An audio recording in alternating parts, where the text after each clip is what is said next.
Sara, how are you? Are you all right? I'm great, thanks. Yeah.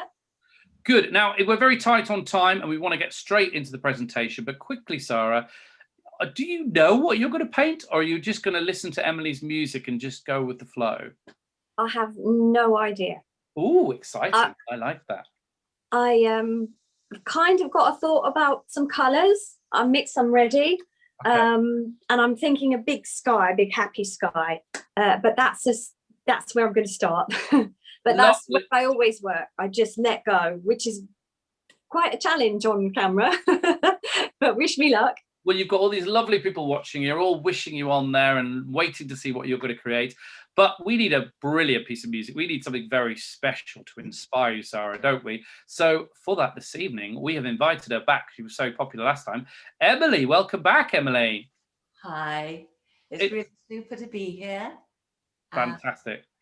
Yeah, and Sara actually requested a piece of music to accompany her. And it's that exceptional piece of music by J.S. Bach, the first cello suite in G major. Brilliant, fantastic piece to choose. So Emily is going to play and Sara is going to paint. Just before you go, though, Aid has just put in the chat, go, Sara, you could do it. You are an inspiration. There you go. That's what you want to hear. That'll G you on, won't it? Yeah, that's something up. Yeah. Fantastic. So now playing G major suite by J.S. Bach. We've got Emily Burridge, and painting for us this evening, we've got Sara Sherwood. Do enjoy.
I was just caught up in the moment there. Absolutely incredible. And some of the comment, thank you, Emily. Emily, thank you. Round of applause.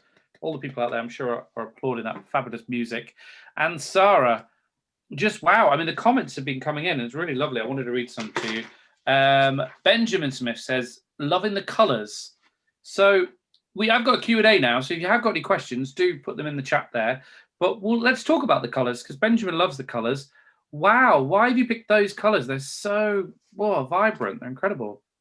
I think when we were talking earlier about my art, I mentioned I had a piece online which is called Pure Joy, and that spoke to my heart today. So when I was thinking about what to do, I just knew I had to start with that fresh turquoise. And I think, thank you, Emily, because that music really did lift my heart. And I love the rhythms in the music. So what I could feel the angels, kind of the idea of angel wing skies coming through. And I don't know if you saw me using the palette knife, but I was kind of wiggling it to the music. So I thoroughly enjoyed that. And this felt like the shape of the cello here. So it's quite a feminine shape here. So yes. Well, I'm interrupted, but I want to get through these comments. Diana, I think it's Diana Lawman says, love seeing the painting build so naturally and straight on with a palette knife, because she noticed. See the energy flow with the music, the best way to paint. Do you think it is the best way to paint, Sara? Definitely. I just like to let go and just go for it. I can listen to something really, really quiet. I might do my prayers, or I might be leaping around like a mad thing to Rasta, reggae, and really got the music up loud. So different paintings have different moods, and many of the works have got different layers in. So I might review this, go back to it, and add a little bit on the St. Paul's. And this one has flowed beautifully. So thank you, Emily, again. Yeah. Incredible. Yeah, as I said, I want to get through all the comments here. So lovely. Julie, these are all piling in now. Steve Yates says, looks amazing, Sara. Julie Goodall says, that was mesmerizing. I think that's why I was sort of like watching it and then, oh, you finished. Sorry. You caught me off guard. Amin says, lovely painting and music, but he wants to know, what kind of paints do you use? I work in oil on canvas, and I use Griffin alkyd because they're quick drying. And then I use something called liquin, which makes them flow and move quite quickly. Liquin. Oh, explain that. It's something, sorry, which is here. It's by Winsor and Newton, I think, and you just mix it with the paint and it makes it flow. So if you're using acrylic, you put water to it. With oils, you use this stuff. Right, brilliant. So, well, the thing about these contemporary art fairs, people learn so many little techniques, little skills, and they hopefully take them away, and that's what it's all about. Look at that. You could almost put that palette up on the wall, to be honest. I love that. This is how the liquid just absolutely, you can see there's a bit here on the palette, absolutely glides, and you can make really, you know, just it really makes the oil flow. Madeline says, Emily, you have some groupies here. You've got some groupies listening to Emily. They follow you around everywhere, but they're here as well. They say they really enjoy the music as well, because we like to have a bit of a balance. So there we go. Oh, and Jude, we did this last time, actually. We asked people to name your painting, and people have already jumped in. Maybe they remember this from last time. And Judith Foster says the title could be Crescendo. Oh, I like that. I was actually thinking Music in London, but I think she's actually taught me Crescendo is more pretty. I think as well, because recently, obviously, with the pandemic, I went into London and it was wasn't London. Do you know what I mean? It was quite, so to see your painting, it's almost like the dawn of, you know, the new dawn of this rainbow that we're kind of seeing, and the new beginning. You know, I'm flowing, but I think, you know, it's absolutely stunning. Really, really lovely piece. Got questions are coming in. Your work feels spiritual. Where do you get your inspiration? And that's from Steve Yates. I pray to Jesus. I'm Christian. I wasn't always. I was New Age spirituality. I was hippie. I was Earth Mother. I went through a 15-year journey. I ended up in Greece in the churches there, and I felt an energy that was unbelievable.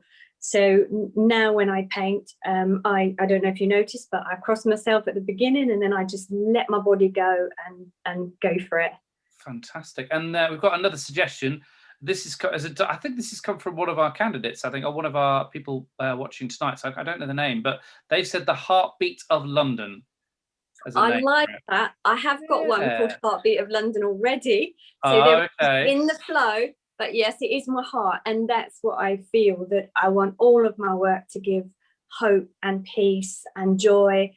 And I know it's a material thing, but I want it to be like a window to another world, or to uplift people. That's what I hope for. And when I worked on this one, this blue kept coming through to use it, and I felt like I could feel the protection of Mary, Mother of God, around the St. Paul's. And I don't know if you can see here, but this happened quite by accident. But there's loads of tiny little crosses that happened in the reflection, like sparkles. And that's my favourite bit of the painting. And then that's what made me think about the music as well. Well, Sara, I was looking at your bio earlier today when I was preparing. Yeah, I do prepare, honestly. And, and honestly, I do, I promise. And I was fascinated about this dates that you put, special dates that you add in. Can you explain that? Yes, sometimes, for instance, recently I did a piece for someone that was a butterfly. And within there, I hid a special date that commemorated actually something sad, but it could be something happy as well. And the reason that was a butterfly was so it was a treasured memory, something beautiful. And the dates could be an anniversary, a birthday. I'm doing one at the moment, which is on commission for a 50th birthday. So that painting is going to be called Celebration. And what I do is, I don't know if you noticed me, but I might work into the wet paint with the back of the palette knife, and then I might just write a date in here, or here I just put a little bit of texture.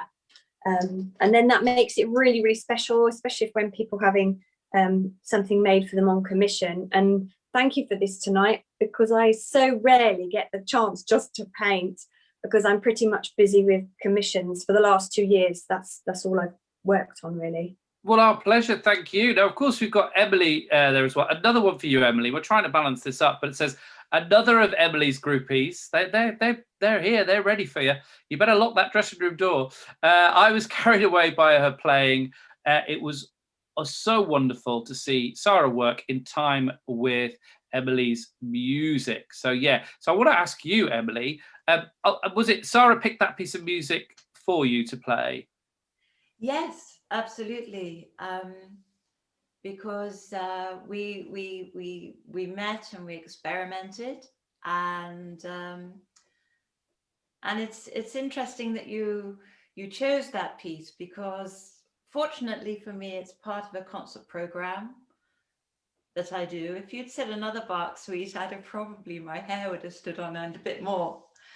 It takes a certain amount of preparation, because you have to get yourself completely out of the way. And so you can't be thinking about it. It's got to be there. So I'm not reading the music while I do it, while I'm playing it. It's off by heart. It's there in one's mind and body, in one's fingers. And but it was really lovely, because I was looking up and I was seeing this painting evolving, and then I recognized St. Paul's, and it gave one moment sort of, well, Bach always changes. It always changes depending on where you're playing and who you're playing it to. And so so I was there, even though it's written music, and not so much like last time where I was just flowing around with the painter, but I did do that today at the end, because the Bach, I came to the end of it, the dance suites, and of the dance movements rather. Amazing that you're painting that picture with all that history, because I was reading up about the G major suite today, and it's just rather extraordinary to think that what I was playing was written in the 1700s, and it was brought to light by a chance find by Pablo Casals, the late Pablo Casals, the cellist, in 1890. And the original score of the Bach suites, there is an enigma around them for the cello. The original score has never been found. But he found a score of the Bach suites in a bookshop in Barcelona, and actually recorded the G major suite. The first recording ever was made in 1918 in Abbey Road Studios. So that was amazing, really. So when I came to the end of it, and also there is another movement. There's a movement called the Jig, which it finishes with, but it was too. When I saw where Sara had gone to, I thought, rather than going into that, so I went into one of my own compositions, and then did some improvisation. Well, we couldn't tell, honestly. I think there's always that thing, isn't it? You didn't just want to stop. You had to carry on, but I think you picked the right sort of music to carry on to finish off the piece. Thank you so much, Emily Burridge. Thank you, Emily, for your beautiful playing. And I do hope you return again next time. And Sara as well. I know you've got two pieces in. I'm going to quickly mention them so that when the site are all up and live. Pure Joy and Real Gold. Is that right? Yeah? Yes, that's right. So you're going to have to go onto the website and see what those lovely pieces look like. And they are available at the moment. But I have to say, whenever we have an artist on painting live, they tend to just go like that, because people do want to get their hands on them as well. Thanks again, Sara. Thank you so much for this evening. It's been an absolute joy to have you here. And thanks again to Emily. And again, thanks to everybody for all your lovely comments there as well. In fact, Amim Def finishes this perfectly. He says, well done, Emily and Sara. Thank you both. I couldn't have put it better myself. Thank you. That's lovely.